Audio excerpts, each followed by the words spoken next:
WWDC is around the corner. It's on June 7th of this year. We're very excited at every WWDC, particularly because I think this is going to be the last online Apple event of 2021, because Apple is moving forward with their September event in person, because they've been doing that. WWDC last year was online, and it's almost a year that Apple has been doing those several events online.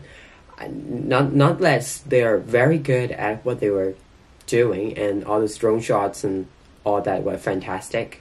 But we need more like in-person events because we can all be together again, and I just need the crowd like applauding on something big announcements, just like let's say Apple Silicon last year. We didn't get any applause. It would have been a big one, and the Silicon iMacs and all that.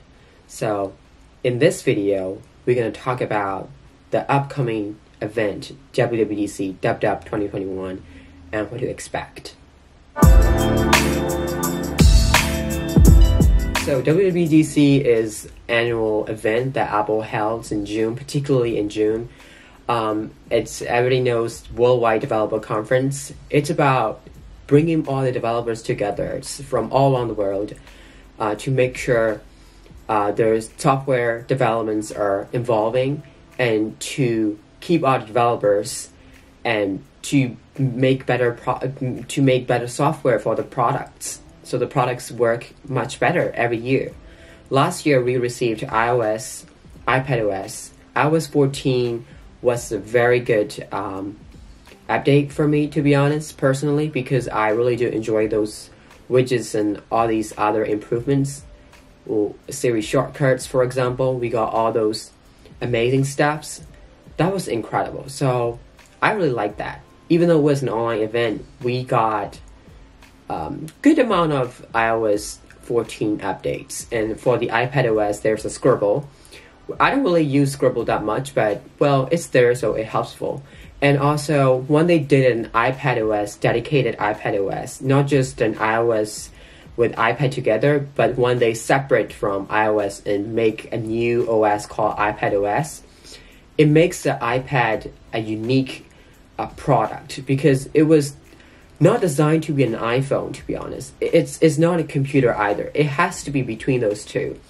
And the goal has to be fulfilled by the software. And we finally got the iPadOS 2 years ago. So iPadOS needs to be improving, especially because if you saw the newly released iPad Pros with M1 chip, there's Apple Silicon, like Mac chip inside an iPad. It's actually insane to think about how powerful that thing can be. So when they put that Mac chip into the iPad, we can expect more of what iPad can do. And I think we might see like Pro apps like Final Cut Pro, Xcode, and other Logic Pro, and other big major steps. Like I heard that Adobe Photoshop is going to be a full version on the iPad. They're working on it very hard. So bringing those apps on the iPad, like Pro apps, makes the iPad more unique, especially with that M1 chip for the iPad Pros. I think it can take another step of those applications to be running smoothly, because it's now having 8 gigabytes and 16 gigabyte RAMs because of the M1. So we need to get those software updates and make sure we get the software so the Pro users can use that iPad to the next level. WatchOS is not always my favorite, because last year we got like hand washing feature where you can wash your hand for like 20 seconds and it recognizes the sound of the water and your hand movement. It does it, but it doesn't always work all the time. So we have to make sure there's a little bit of improvements in the WatchOS. I don't know what it will be, but I hope something useful for us, like a daily useful kind of stuff. Hand washing was pretty good, but the feature-wise, it's not like 100% perfect. So they need to perfect something like that, and then make sure add more like health guide improvements. That'll be okay. Like fall detection, for example, like more improved fall detections. and we have TVOS. I have Apple TV, but I don't have it right now because I have to give my mom. I don't use it that much. So I don't know what can be improved with TVOS. I am not going to talk about it because I don't know much about TVOS. I heard that last year they did like a door webcam from the door and stuff like that to make the privacy better and stuff like that. I don't even know, to be honest. So I'm not going to talk about that. But macOS is another thing I'm really much excited for because Mac and iPads are my favorite beside iPhone.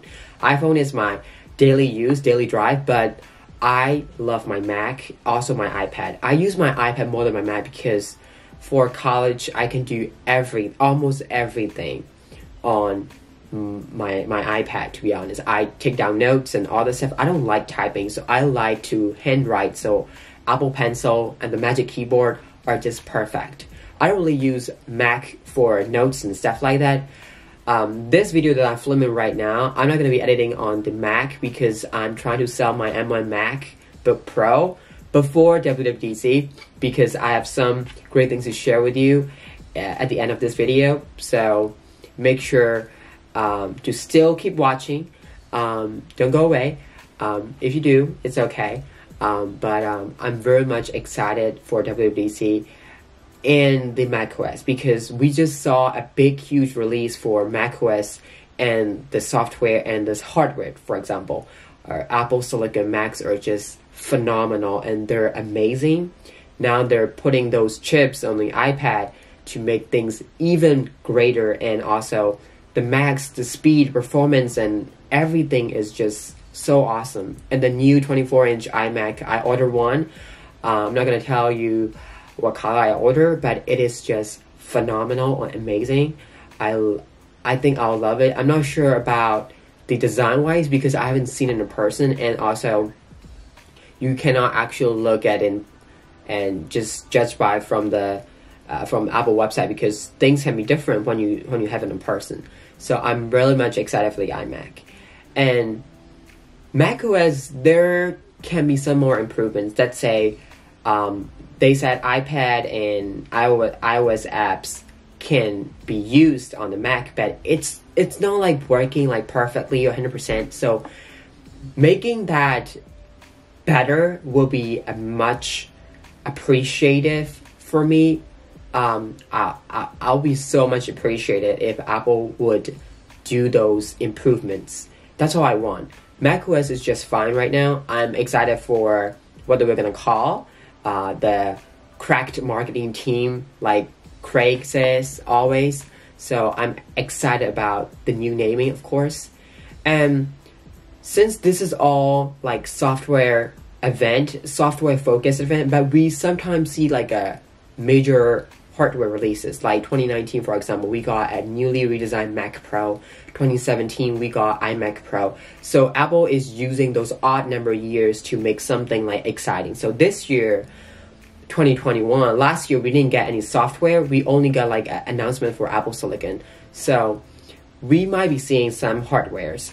And the most obvious and the most possible hardware could be the newly redesigned MacBook Pros.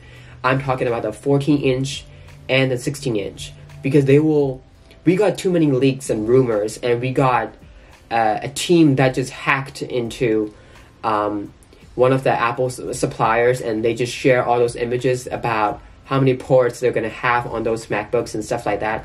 I'm very much excited for that. That's the one reason why I'm selling my M1 MacBook Pro, because I want that 14-inch. I don't need 16-inch because I won't be using that off a big screen. So I'm not like that much of a pro user. So 14-inch would be a perfect for me with the M1X chip, of course. If they're still doing the M1, I'll be a little bit disappointed, but I'll take that because it will be a new design, redesign, like everything, to be honest. Like we'll have more ports, mini LED display like on the iPad Pros.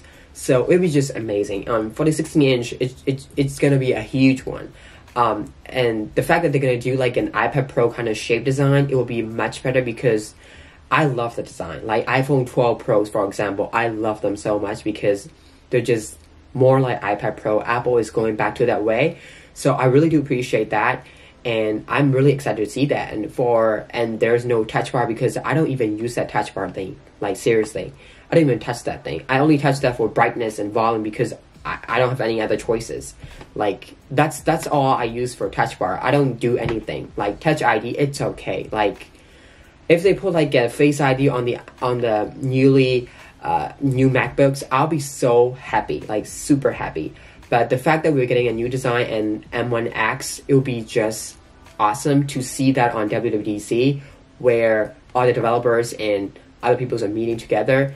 And the fact that I'm just really happy to have an Apple event because I really love seeing those events, and I just get so excited. Like my family members don't understand when I'm watching those events, my heartbeat just beeping so quick, and I was being so emotional and everything. Like nobody can understand that, but only true Apple fans can understand how you feel when you see something like so important. Like when the event is starting and the intro kicked in, it's just a perfect expression and feeling that you cannot feel at any other events. Like Samsung, for example, I don't feel like that at all, like any other events.